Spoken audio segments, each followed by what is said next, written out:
Эфирдә яңалыклар вакыты, студияда Лина Хәсәншина. Безнең ишек алды программасы халык фикеренә колак сала. Ознакай районында күзгү чакырылыш башланды. Бүген Әлмәт шәһәр статусын алган көн. Наш двор безнең ишек алды программасы кысаларында Пушкин урамы 29, 30 һәм 33 йортта яшәүчеләр белән очрашу узды. Халык яңартылган ишек алды планы белән таныша һәм үзгәртмәләр кертә алды. Вот же песочек-то какой. Ай, красотища какая. Нет, сколько тренажеров, я имею в виду, детям заниматься. Да, Мы тоже, у нас мы вообще разместим красота. у вас тоже все, что поместится на площадке. Все. Ишек алдын анда яшәүчеләрдән дә яхшырак белүче юк. Шуңа күрә безнең ишек алды программасы кысаларында узган очрашу файдалы булды. Кураторлар үй алды территориясын ничек төзекләндерергә һәм үзгәртергә мөмкин икәнне сөйләде. Яшәүчеләр идея һәм тәкъдимнәр белән уртаклашып үз фикерләрен белдерде. Ну так нормально все сделали, конечно. Если вот все осуществится, вот это вот, больно хорошо будет. Дороги хорошие сделали, чтобы без кочек, без ничего, чтобы, я как инвалид-колясочник, чтобы... Юлларны яхшы ясагыз, инвалид буларак мин йөри алырлык булсын, алайса кайчак чыгып булмый. Балалар мәйданчыгы әйбәт булсын, хәзер әллә ни түгел. Ну, для детей, наверное, детские площадки, чтобы были. Это там так, нищенькая какая-то есть, там площадочка и все. Әңгәмә барышында актуаль сораулар күтәрелде һәм халыкны борчыган проблемалар кузгатылды. Берни дә игътибарсыз калмады. Ике як өчендә уңайлы компромисс табу максатыннан җаваплар алынды һәм тәкъдимнәр кертелде. Безнең ишек алды программасына юлларны ремонтлау, балалар һәм спорт мәйданчыкларын урнаштыру, әлеге объектларны яктырту керә. Барысы да Татарстан бюджеты һәм дәүләт компанияләре ярдәме хисабына гамәлгә ашырыла. Ознакай районы хәрби комиссариатында көзгү чакырылыш старт алды. 2022 елның көзгү чакырылышы быел 1 айга кичектерилеп 1 ноябрьдән 31 декабрьгә кадәр дәвам итәчәк. Егет кешегә 70 төрле һөнәрдә аз диләр. Шул һөнәрләрнең берсе әлбәттә хәрби хезмәткә өйрәнү. Бүгенге көндә Ознакай хәрби комиссариатына барысы 364 егет чакырылган. Бу сан узган елга караганда чагыштырмача кимрәк. Гадәттә чакырылыш 1 октябрьдә башлана иде. Быел 1 ноябрьдән башлана. Елдагыча чаралар үтә. Барлык кызыксындырган сорауларга да җавап бирәбез. Комиссиядә район җитәкчелеге, хукук саклау, сәламәтлек саклау учреждениеләре вәкилләре, мәшгульлек үзәге, ДАСАФ, хәрби комиссариат бүлеге белгечләре катнашты. Егетләр күтәренке кәеф белән хәрби хезмәткә китәргә теләкләрен белдерәләр. Зөлфәт Арсланов Урсай авылыннан: "Абыем танкист булып хезмәт итте. Мин дә абыемнан үрнәк алып армия сафларына барырга телим", ди ул. Шуша армия сафларына аяк бастым инде. Бик служить тәсе килә. Абыйдан не үрнәк алдым, потому что абый шушы армия сафларында служить итте, танковый войскада. Вот мин дә шунардан үрнәк алып армия сафларында служить итәргә булдым инде. Хәрби комиссариат аркылы өстәмә белгечлек алу мөмкинлеге дә бар. Военкомат на призывной комиссии предложил обучиться на категорию С, то есть водитель КАМАЗа, и направили также в Казанский ДАСАФ.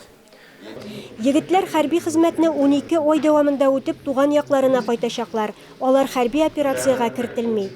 Россия президенты һәм оборона министры белдергәнчә, егетләр шулай ук 1 ел хезмәт итәчәкләр. Украина җиренә алар кертелми. Хәрби хезмәтне алар Россия территориясендә үтәчәк. Хәрби әзерлек алачак. Армия сафларын азату ноябрьнең 1 декадасында башланачак.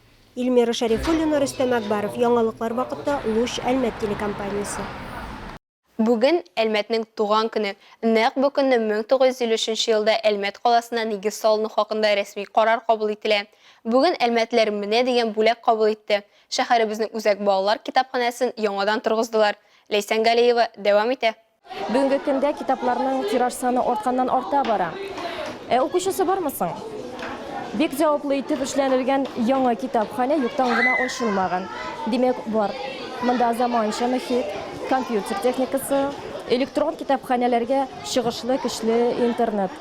Әлмәтлеләр бу заманча мәдәни мөмкинлекләрне киң кулланыр дип ышанасы килә.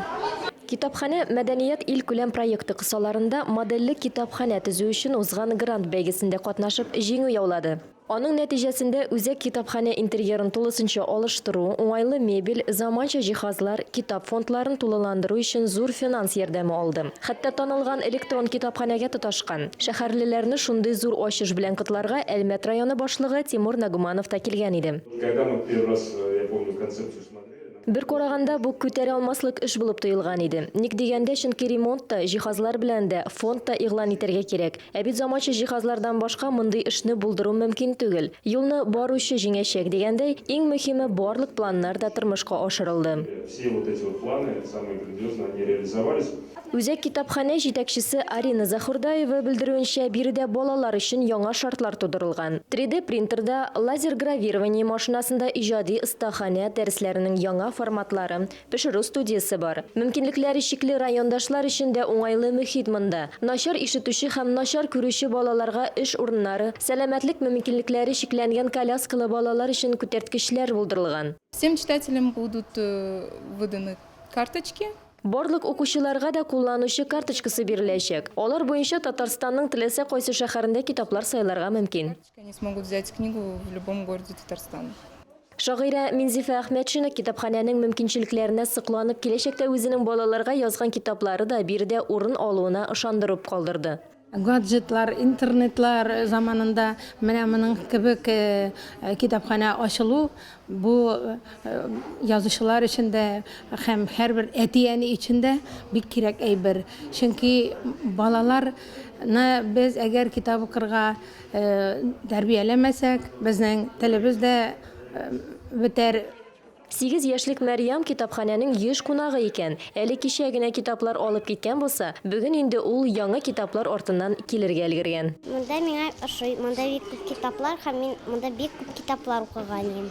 Без аны өйгә дә кайтып укыйбыз, ә кайберләрен монда да укыйм. Яңа китапханәнең ачылу тантанасында нәтиҗәле һәм озак еллар эшләүче хезмәткәрләр район башлыгының рәхмәт хатлары белән бүләкләнделәр. Лейсан Галиева, Рафаэль Сафин, Луч Әлмәт телекомпаниясе. Башка темаларга. Бүген әлмәтләр зур этнографик диктант яздылар. Әлеге акцияның максаты гражданнарның игътибарын үткәнебез һәм бүгенгебезне тоташтыручы тарихыбызга, мәдәниятебезгә һәм гореф-гадәтләребезгә юнәлдерү. Этнографик диктантта безнең иҗат төркеме дә үз көчен сынап карарга булды. Рәдифә Нугманова дәвам итә. Грузия ханым Шириязданова 21-нче Канәфер балалар бакчасының татар теле тәрбиячесе. Үз өлкәсенең белгече буларак тарихны, милли гореф-гадәтләрне барлык кеше дә белергә тиеш дип саный. Шуңа күрә мондый чараларда үзе дә бик теләп катнаша. Мин ел сайын татарча диктант яз дигән акцияләрдә катнашып килә идем. Быел инде менә шушы этнографик диктантта катнашырга булдым. Сораулар авыр булдымы? Сораулар әйе, җиңелләре дә бар, авырлары да бар. Сорауларга бик теләп җавап бирдем. Халыкара мәгариф чарасы булган этнографик диктант онлайн һәм офлайн форматларда уза. Әлмәттә ул Адамнар гимназиясендә һәм китапханәдә оештырылды. Анда 16 яшькәчә балалар да теләге булган өлкәннәр дә катнаша алды. Укучылар өчен 20 сорау каралса, өлкәннәр 30 сорауга җавап бирергә тиеш булды. Шуларның 20-се барлык катнашучылар өчен дә уртак булса, калган 10-сы яшәү урынына карап сайланган. Татарстанлылар өчен ул милли гореф-гадәтләрне, тарихыбызны эченә алган иде. Ел сайын этнографик диктантны Россиядә миллионнан артык кеше яза. Әлмәтлеләр дә бу акциягә бик теләп кушыла. Мисал өчен Адамнар полилингваль гимназиясендә этнографик диктантта үз белемнәрен 100-дән артык кеше тикшерә алды. Дөрес җавапларны www.miretno.ru сайтында 11 ноябрьгә чаклы белергә була. Рәдифә Нугманова, Дамир Корбанов, яңалыклар вакыты, Луч Әлмәт телекомпаниясе. Әлеге диктант ел сайын халыклар бердәмлеге көне алдыннан оештырыла. Чөнки аның тагын бер максаты күп милләтле илебезне ныгыту, берләштерү, гомуми кыйммәтләрне саклап калу. Халыклар бердәмлеге көне 4 ноябрь. Бу бәйрәмнең тарихы 1612 елгы вакыйгалар Минин һәм Пожарскийның Польша интервентларыннан азат итүе белән бәйле. Төрле катлам һәм төрле милләтләр халыкларын берләштерү ватаныбызны дәүләт тарихында берничә тапкыр геройлар чаякларга мөмкинлек бирде.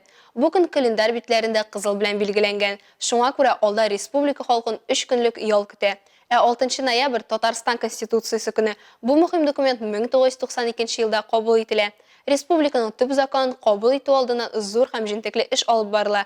Аның уңай нәтиҗәсе хәзерге заман таләпләренә туры килә. Калабыз бу көннәрдә Альметьевск Open исеме астында Россия күләм ярышларда спортчыларны кабул итә.